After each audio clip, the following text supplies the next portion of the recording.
¿Cómo están? Buenas noches. Un gusto estar en UniTV con periodistas. Mariana Corradini. Paula Navarro, buenas noches. Como es habitual, siempre decidimos hablar de temas de la agenda urgente. Y lamentablemente, un tema que es de una permanencia urgente es la violencia de género, los femicidios. Y es por ello que hemos invitado a dos docentes e investigadoras de nuestra Universidad Nacional de Villa María para hablar de este tema. Bienvenidas a este estudio, a periodistas, Marcela Pozzi, además secretaria de Bienestar, María Pía Bacia. ¿Cómo les va? Bien, muchas buenas noches, muy bien. Buenas noches. Por allí es difícil abordar estos temas, como decíamos, pero también tiene que ver con describir lo que está sucediendo cada vez, tal vez en un contexto difícil de Argentina, y esa sería la pregunta, ¿cómo impacta cuando hay un retroceso, un retiro del Estado, a lo mejor de políticas en relación a violencias de género? ¿Cómo es la situación para describir en un contexto general nacional? Bueno, en primer lugar, un poco como decías vos, hay un contexto político de retroceso, un marco normativo en el cual se avanzó muchísimo en los últimos años, un marco normativo que implica, digamos, conceptualizar qué es lo que es la violencia. La violencia de género es una conceptualización que se hizo a partir del año 2009 con la ley 26485, que saca la violencia del ámbito privado para colocarlo dentro del ámbito de lo público. Pensar en todas las relaciones que las mujeres llevan adelante en el transcurso de su vida laboral, afectiva. Entonces todas esas situaciones de violencia que las mujeres viven a partir de relaciones interpersonales. Ese marco normativo, en el cual se logró conceptualizar en 5 tipos de violencia, hoy está puesto en duda. Digamos, ¿no? El contexto actual no solo implica una falta de recursos económicos, sino sobre todo una puesta en duda de la significación que tiene la violencia y ese tipo de relaciones para las mujeres, digamos. No solamente lo que tiene que ver con la normativa de violencia de género, sino una normativa que es la base para que las relaciones violentas puedan ponerse en duda, que son la educación sexual integral, digamos, ¿no? También una normativa que hoy, dentro de los distintos niveles escolares, se está poniendo en duda qué es lo que se da como educación sexual, cuáles son los conceptos, de qué se habla cuando se habla de varones, de qué se habla cuando se habla de mujeres, y toda aquella desnaturalización que se hizo durante muchísimo tiempo, que fue el resultado en esas normativas, porque los marcos normativos fueron una lucha, sobre todo de movimientos feministas. El contexto político actual, el discurso oficial del Estado, al menos nacional, pone en duda esas cuestiones que llevaron a que los marcos normativos existiesen como tal. Antes que nos vayamos de la conceptualización general, vos hablaste de 5 tipos de violencia. Me gustaría que las repasemos brevemente, porque por allí se piensa que la violencia solo es una cuestión de golpes, y no solamente, ¿no? Tiene que ver con golpes. Bueno, una de las cuestiones que en el 2009, cuando se promulga la ley 26485, fue dejar de pensar solamente la violencia física, digamos que era la violencia que dejaba evidencias, una evidencia física. De hecho, en las denuncias surgía esto, digamos, ¿no? ¿Dónde está el golpe? ¿A dónde está la marca? Digamos, ¿no? Fue pensar todas las otras marcas. Entonces, además de la violencia física, la violencia psicológica, violencia simbólica, violencia económica, violencia obstétrica, que tiene que ver con, bueno, obviamente, por el paso que pasan todas las mujeres en el transcurso del sistema de salud, digamos. Y en el año 2019 se agregó un tipo de violencia que es la violencia política. Pensar cómo las mujeres que están expuestas en un cargo político, cómo sufren diferentes tipos de violencia por el hecho de ser mujeres. Bien, ¿por qué sucede que muchos sectores, porque precisamente se actualiza mucho más con el actual contexto político, son tan refractarios a cualquier vinculación o cualquier diálogo vinculado con la violencia de género, estableciendo que es un problema de mujeres, o que de extremistas, o de, disculpen el término, pero se utiliza mucho feminazis? Digo, ¿por qué no se pudo hacer más cercano este tipo de tema para todos los sectores sociales? ¿Qué pasó? Y bueno, creo que tiene que ver también como una cuestión desde lo simbólico y también de esta diferenciación, esta construcción de género, en el cual estas leyes, estas normativas que se llaman medidas de discriminación positiva, sí, por las cuales a través de diferentes acciones, diferentes recursos, tienden a generar como una reversión de esta desigualdad, ¿no?, que se da culturalmente, ¿no? En ese sentido, hemos visto más que nada a fines de junio un desmantelamiento absoluto de las personas, de los trabajadores y trabajadoras que estaban en el ex Ministerio de Mujeres, Género y Diversidad y que incumpliendo todo este marco normativo nacional, pero también internacional. Previo a las leyes nacionales, Argentina adhiere a varias convenciones y tratados internacionales que se ponen en el mismo pie de igualdad que la Constitución, ¿no? La CEDAW, la Belén do Pará, son convenciones internacionales que responsabiliza y obligan a los estados a tomar medidas de discriminación positiva para revertir estas situaciones que culturalmente y a lo largo de muchos años se vienen reproduciendo, ¿no? Entonces, en este sentido y también el avance de las derechas, no solamente a nivel de nuestro país, sino latinoamericano también, vemos como, sí, un gran retroceso más que nada en las políticas públicas. Y con relación a esto que decía Mariana, ¿no? Porque una cuestión también es lo discursivo, lo cultural que vos planteás, que es muy fuerte, o sea, esos estereotipos también que se les pone a las personas que han militado, que acompañan, digamos, este tipo de luchas, pero también, digamos, hay toda una estereotipación acerca de, digamos, hoy más que nunca, de lo que está ocurriendo y de lo que se publica en los medios, digamos, ¿cómo podemos evitar esa situación? Y lo decía Mariana antes, ¿no?, de entrar frente a cámara, porque siempre estamos llegando tarde, ¿no? ¿Por qué siempre estamos llegando tarde? Y se publica, o la agenda publicada muestra los femicidios. ¿Qué nos está faltando ahí? Una de las cuestiones que vos decís en relación a los medios, digo, hay una construcción de la mala víctima, digamos, ¿no? Ser víctima de violencia de género implica una construcción de una mujer que tiene ciertas características, una clase social, una pertenencia a cierto grupo, digo, ¿no? Cuando hay una denuncia respecto a cómo funciona esa construcción de la víctima, que esa construcción de la víctima puede ser una mujer universitaria, una mujer de distintos sectores sociales. Digo, la violencia de género es un sector multicausal, digamos, no hay una sola razón. Digo, por eso, primero, los tipos de violencia y también los tipos de abordajes de violencia que tiene que haber respecto de eso. La ley de 26485 sí o sí tiene que ir acompañada de otras desnaturalizaciones, por ejemplo, como decía, en la educación sexual integral, que implique poner en cuestionamiento esto que decía Pía, lo cultural, digamos, cómo nos construimos mujeres, cómo nos construimos varones, y qué mujeres son víctimas de violencia de género y qué varones son aquellos que son victimarios, porque siempre también surge en relación, cuando hay situaciones de violencia, bueno, pero ese varón no puede haber hecho eso, ¿no? Porque justamente esa construcción de masculinidad implica que también el victimario tiene ciertas características. Quizás un victimario que trabaja, que tiene relaciones con amigos, entonces, digo, la clave creo que está, digo, no hay una sola forma, pero sí en esa desnaturalización de los estereotipos, desde el nivel inicial hasta el nivel terciario, universitario, para que todas esas relaciones que están naturalizadas, que ya se consideran culturalmente así, las mujeres hacemos una cosa y los varones hacen otra. Entonces, cuando hay una situación de violencia, ¿cómo iba vestida y qué hizo ella para que él reaccionara de esa forma?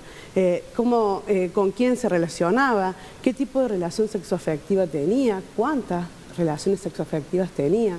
Digo, esa puesta en duda tiene que ver con la construcción cultural de la feminidad y de la masculinidad. Entonces, digo, pensando en ese fenómeno multicausal, también es difícil el abordaje de las estrategias, incluso dentro de los espacios que se abordan situaciones de violencia, es complejo porque ahí tiene que actuar no solamente el sistema judicial, el sistema educativo, el sistema familiar, el sistema de amigos y de amigas, ¿no? Eso también tiene que ver con toda una red que se construye alrededor de las construcciones culturales, los estereotipos, digamos, ¿no?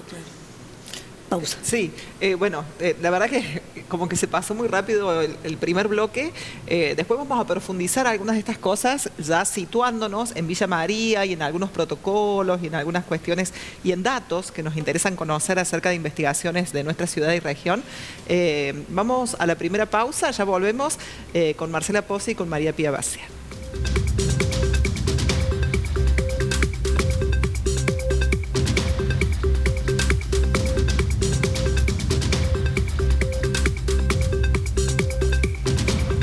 Segundo bloque, seguimos hablando de violencia de género. Tenemos invitadas a dos docentes investigadoras, María Pía Bacia y Marcela Pozzi.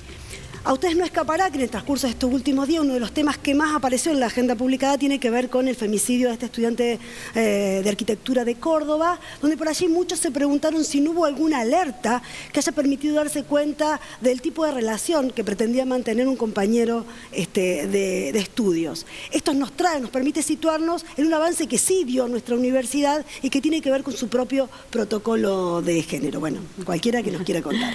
Bueno, desde el año 2014 en nuestra universidad cuenta con un programa de género y sexualidades en el cual se creó para poder discutir, para poner en agenda, para poder reunirnos con estudiantes, con docentes y no docentes y pensar en la necesidad de contar con un dispositivo, ese dispositivo que se aprobó en el año 2018, luego de un año de trabajo colectivo con representantes de todos los claustros.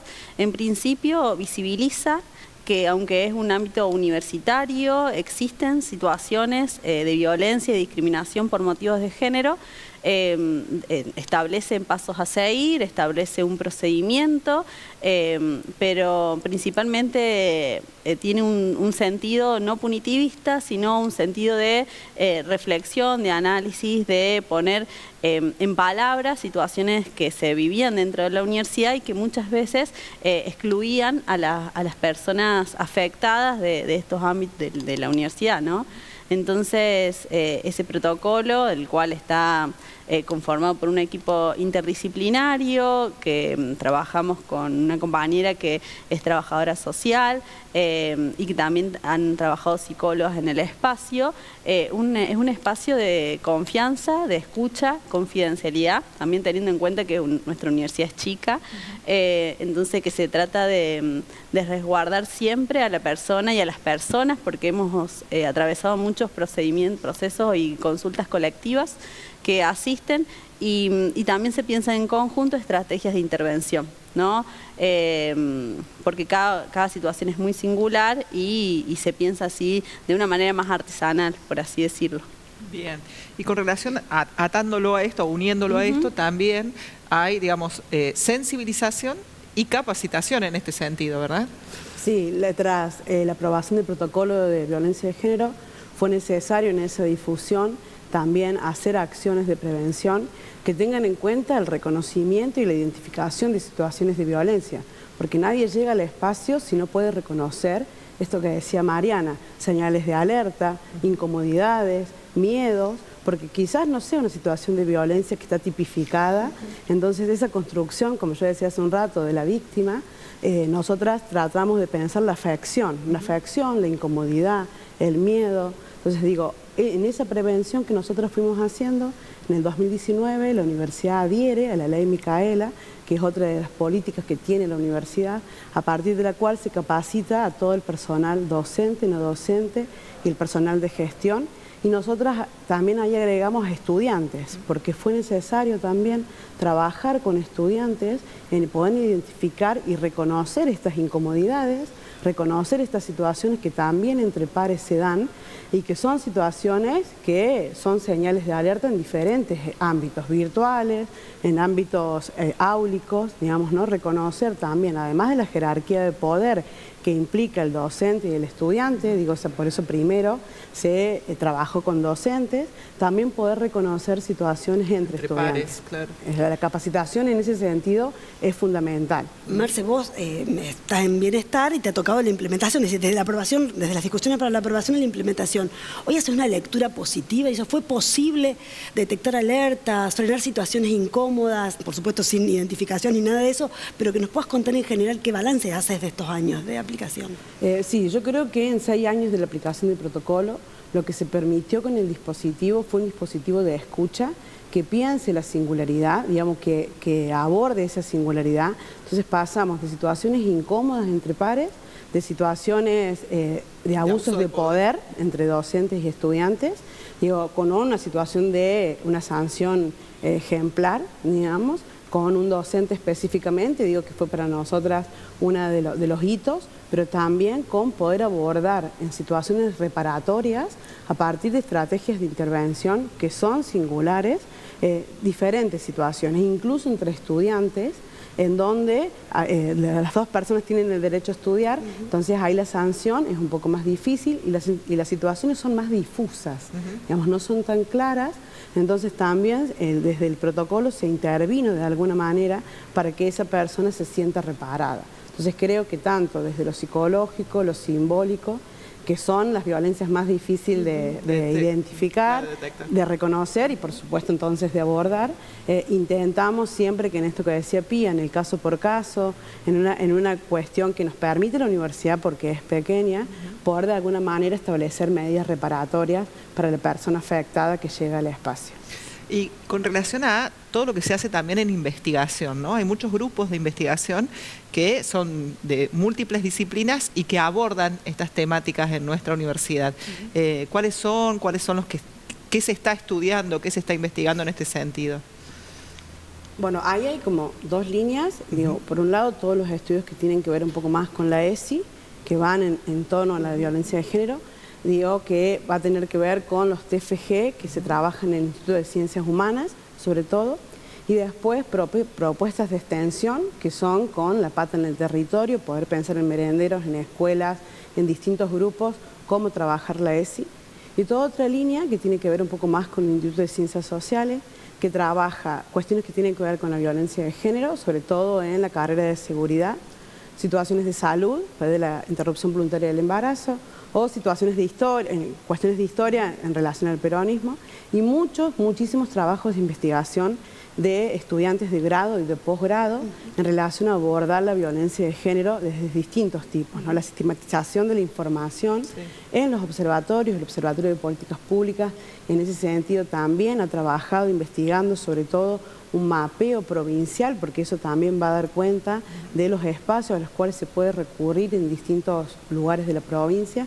También ha trabajado desde sociales toda una investigación respecto no solamente a la cuestión conceptual, sino también a los espacios de abordaje. Claro. Sí, sí. Me gustaría, hablábamos fuera de micrófono cuando estábamos en la pausa, pero me parece que está bueno porque lo charlábamos en el primer bloque y a riesgo de volver a un tema que ya tratamos, cuando decíamos de qué pasó, que nadie salió a defender las políticas vinculadas con la defensa de la mujer en situación de violencia, qué pasó, qué se hizo mal, que no salió a defender. Y bueno, y por ahí ustedes me hacen una lectura, me parece muy interesante y que creo que vale la pena compartirla con la audiencia, Marcela. Sí, un poco creo que lo hemos conversado mucho con Pía. Tenemos muchas compañeras que trabajaban en el ministerio.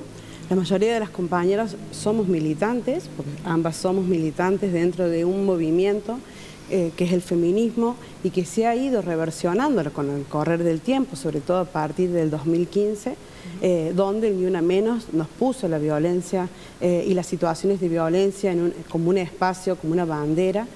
Y eso hizo que también, frente a abrir los ojos a algunas situaciones, nosotras también radicalicemos muchísimo nuestras consignas, digamos, ¿no? Nuestro discurso se tuvo que radicalizar porque había un sector que no nos estaba escuchando.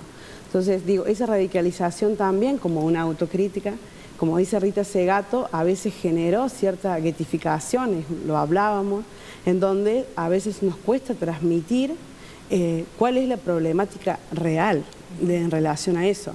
Creo que Pía conoce un poco más en relación a las cifras, pero digo, los números tienen que hablar exactamente de una problemática que está cada día un poco peor, pero digo, como un poco de la autocrítica, pensar en esos discursos que nosotras construimos también desde el movimiento, cómo lograr que poder captar, digamos, o que transmitir a todos los sectores lo difícil y de esta problemática de violencia de género. Bueno, pedimos esas cifras, esos números que nos interesan, Pía. Bueno, en esa importancia de los recursos también, esto de que las cifras se construyen de una manera colectiva, externa, no como una política de Estado, sino a través de distintos observatorios, de asociaciones civiles, de organizaciones feministas también, y esos números no cesan, ¿no? Y en esto de que hay un femicidio en Argentina cada 36 horas en lo que va de este año,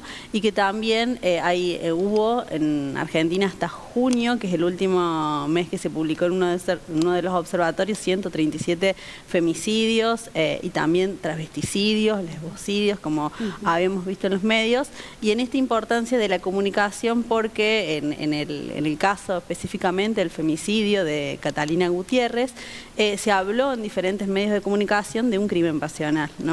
Sí, como un retroceso. Volver, sí. Lo escuchamos y nos pareció increíble, porque la modificación del Código Penal a través de la figura del femicidio fue en el año 2012, ¿no? Entonces ya no existe más el atenuante, la justificación, el marco de un crimen, ¿no? Sino es una muerte a una mujer por el hecho de ser mujer, ¿no? En este ejercicio de poder, en esta relación desigual de poder, y en este reconocimiento de que no se debe replicar más este concepto, sino que, bueno, atrasa muchísimo, y también confunde, también, porque, bueno, lo que pasó al principio con esa carátula de que también se piensa como que la justicia va también tomando algunas situaciones externas, ¿no? Y realmente es un gran retroceso, ¿no? Nos termina el tiempo, pero igual me gustaría que brevemente cada una pueda decirnos algún desafío. ¿Cómo seguir en este escenario, ¿no? Tan gris, por lo menos. Yo pienso en primer lugar el abordaje interdisciplinario, y desde la ESI en adelante, uno de los desafíos también es poder pensar los entornos virtuales, no pensar todo lo que sucede actualmente con las redes sociales, lo que le sucede a los y las jóvenes con esas redes sociales, en donde la conceptualización de la estructura básica de violencia nos queda corta. Poder pensar todas esas situaciones, eso para nosotras es un gran desafío, y desde la universidad el desafío fundamental es poder pensar en la transversalización, donde ya no existan investigaciones por separado o proyectos de extensión o un espacio específico como el programa de género, sino poder pensar la transversalización de la perspectiva de género en todos los espacios curriculares, en donde este tema se pueda hablar en todos los espacios, digamos, para poder tener ese abordaje integral. Sí, y en este sentido creo que la importancia es en la articulación, ¿no? De estos espacios, en la resistencia, ¿no? En la resistencia van a ser años de mucha resistencia, de también conocer y acompañar. En la universidad hace muy poquito aprobamos un relevamiento de personas de la comunidad LGBT, específicamente para estudiantes, para conocer, ¿no? quiénes estudian, cuáles son los estudiantes que se autoperciben y que son personas de la diversidad, para acompañar esas trayectorias, para conocer, para sostener estas políticas de acompañamiento, de cuidados, ¿no? Entonces creo que es importante en esto de poder también comunicar que existen estos espacios y que el protocolo es una gran herramienta de escucha y también de pensar en esto, en que realmente se puede pensar en las políticas de género en la universidad y en transformar todavía nuestras instituciones. Bien, muchísimas Gracias, chicas. Y cuánto falta, ¿no? En esto también de no ser tan binarios y poder ampliar ese espectro de reconocernos y de reconocer las diversidades. Muchísimas gracias, Marcela Gracias a Pozzi, ustedes. María Pía Bacia. Vamos a la segunda pausa y volvemos con el editorial.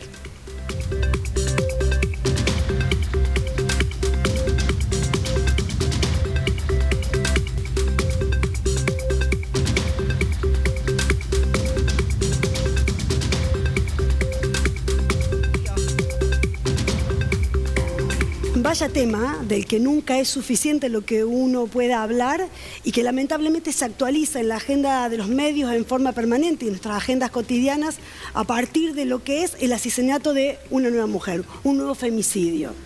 Me parece muy importante destacar de lo que acabamos de escuchar, la verdad que es muy rico todo lo escuchado, pero voy a destacar un eje y que tiene que ver con la existencia en nuestra universidad de un protocolo que pretende convertirse, que de hecho desde los años que está implementando en eso se ha convertido en una forma de accionar ante las distintas formas de violencia que no solo tiene como objetivo advertir o estar atentos a estos llamados de atención, sino también poder avanzar en medidas reparadoras. Me parece que es un gran aporte que desde la Universidad Nacional de Villa María se realiza en este tema. Con relación a eso también algo que aportaban es una autocrítica que pedíamos, bueno, el por qué a veces se llega tan tarde y por qué no hubo una resistencia a un parate en este tipo de políticas, y hablaban precisamente de una especie de guetificación de la cuestión de lo femenino, ¿sí? Y de la violencia de género, lamentablemente. Pero por otro lado, también recordar que lo decían tanto Marcela Pozzi como María Pía Bacia, que no es solamente la violencia física y que a veces las otras violencias, como la simbólica, en la cual los medios tenemos mucho que ver, las redes sociales tienen mucho que ver, lo planteaban como un desafío, pero también la económica, también la obstétrica, también la que tiene que ver con la violencia física. Por lo tanto, es lamentable que haya habido un freno de mano en este sentido, porque se había conseguido avanzar en muchas cosas y los datos, lamentablemente, dan cuenta de que se asesina a una mujer solo por su condición de mujer cada 36 horas. Ojalá que el programa de hoy haya sido un aporte, por lo menos para llamar a la reflexión, Paula. Así es. Agradecemos, como es habitual, a Erika Fecia, peluquería, también a Pia Forconi por el maquillaje y a Lilou Indumentaria por la vestimenta. Pueden recuperar estos contenidos los días jueves y domingos a la hora 21:30 y por las redes oficiales. Un agradecimiento a la gente que nos acompaña en redes, a Facundo y a Fátima, y también al equipo técnico de UNITV. Muchísimas gracias. Nos vamos. Buenas noches. Gracias.